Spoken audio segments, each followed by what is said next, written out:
Listen, if you believe that a good woman is equally productive every single month or every single day of a month, I want you to know that expectation was never built for your biology. It was built for a body that runs on roughly 24 hours of hormonal cycle. Yours run roughly on a 28 days hormonal cycle. So before we go further, quick honest check. Because I take my clinical hat seriously. The research on clinical or cycle syncing as a productivity hack is still early. And some of the bigger claims floating around wellness content outpace the evidence. What the research does support is that hormonal shift across the cycle can influence energy, mood, and cognition for many women. But the effect is individual, not identical for everyone, and the productivity is also shaped by sleep, stress, and workload. So today isn't a rule book, it's just a lens through which we try to understand and we see what we can use to maximize and use it on our benefit as a woman. So by the end of this video, you will understand the 4 phases of your cycle, what is actually happening hormonally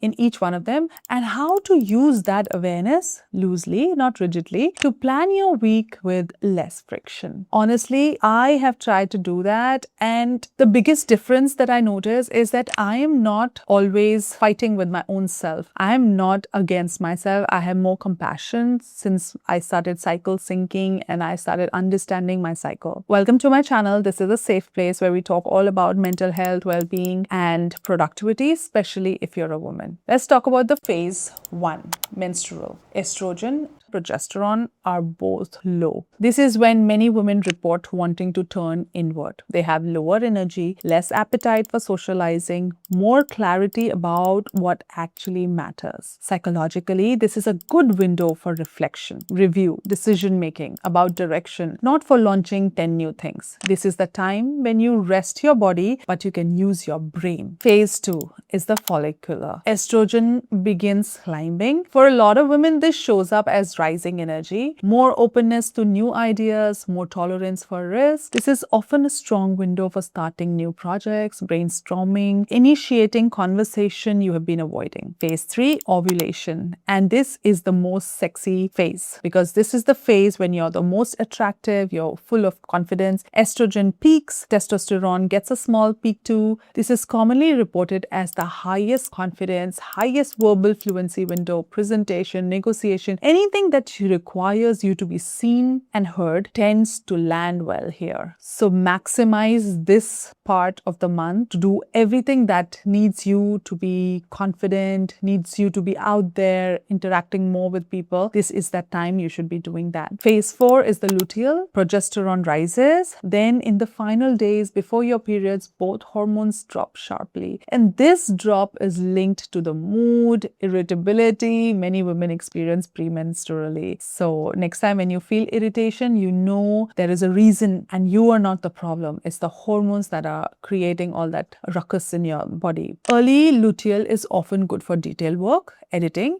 and finishing what you started. And late luteal is when self-compassion matters more than output. Ladies, the only thing I can tell you that can drastically change your relationship with yourself is having compassion to yourself instead of fighting. Every now and then we keep hearing women facing autoimmune diseases. The reason is they are attacking themselves psychologically and also punishing themselves for even taking rest. Here's is a psychological piece underneath all of this. The reason this framework helps isn't magic hormone map. It's that it gives you a permission to stop interpreting your natural fluctuation as a failure. And I have been guilty of doing that for the longest period of time. I had always been a high-functioning woman who used to think that my energy should be constant, consistent throughout the year, throughout the month, just like any other man, until I understood my own system, my own biology, my own needs. And being born in a woman's body is a privilege because I do get a lot of strengths because of this body. A dip in the week 4 isn't you becoming lazy. A surge in week 2 isn't you finally getting it together. It's a pattern and a nervous system that stops fighting fighting its own pattern regulates faster than the one that is constantly at war with itself for not being consistent, just like I was. So practically, try tracking your cycle alongside your energy, your focus for just 2-3 months before you build anything rigid around it. And notice your own patterns rather than, importing someone else's one, because every body is slightly unique, slightly different. We do have a cycle, but we experience these cycles a little differently. And then use this data the way you would use any other self-knowledge to place your hardest, most visible work in your highest capacity window and to protect your lower capacity window instead of shaming yourself through them. I protect my resting states fiercely. If I don't wait for anybody to pamper me, I would take care of myself. I would pamper myself during those restful days. So your takeaway, you do not need to be the same woman every day of the month to be a high functioning one. You need to understand your body. Once you understand your body, there is no war against your body. You can